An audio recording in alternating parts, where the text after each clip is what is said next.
justice for all. Caste and religion are not inherent in India's democratic system.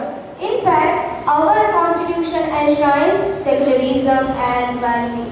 My lord, India's constitution guarantees equal rights and opportunities for all citizens, regardless of caste and religion. India's democratic framework is designed to maintain the separation between religion or state and promoting the dominance of only one religion. While challenges persist, we have made significant strides in social justice, inclusivity, political mobilization and application action have empowered the marginalized communities, my lord, and our democracy continues to evolve and improve. India has made significant progress in reducing caste-based discrimination and promoting social harmony. My lord, I am really surprised that who are the people, those are spreading this kind of messages that Indian politics is more about Hindu, Muslim rather than development. India is only country in the world where majorities have to survive according to the minorities. See the case of Pakistan, where minorities have to convert or rather they live just like hell. In India, Muslims enjoy the rights and life far better than other Muslim countries in the world. If we ask to the Indian Muslims, do they want to migrate to Pakistan? The answer will be a big no. Why?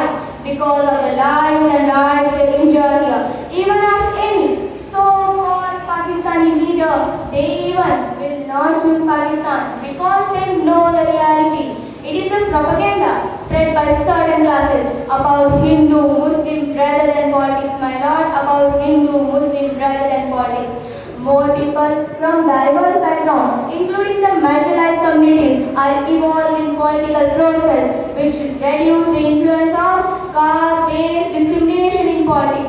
They focus more on growing developmental issues like economy, education and healthcare rather than just caste and religion. Caste and religion are just a small part of India's democratic landscape, like a drop in the ocean. My lord, my so-called opponent says that caste and religion polarize the election. While true, this trend is not universal and is being challenged by increasing voters' awareness and demand for development-focused politics. Many political parties are shifting towards more inclusive and secular agenda. For example, Ram Mandir issue has been highly emotive and polarizing factor in Indian politics. Ayodhya's electorate has been traditionally inclined towards the BJP voter, but Congress win in 2024, which indicates a shift towards voter preference. The demographic breakdown suggests that Hindu voters still dominate the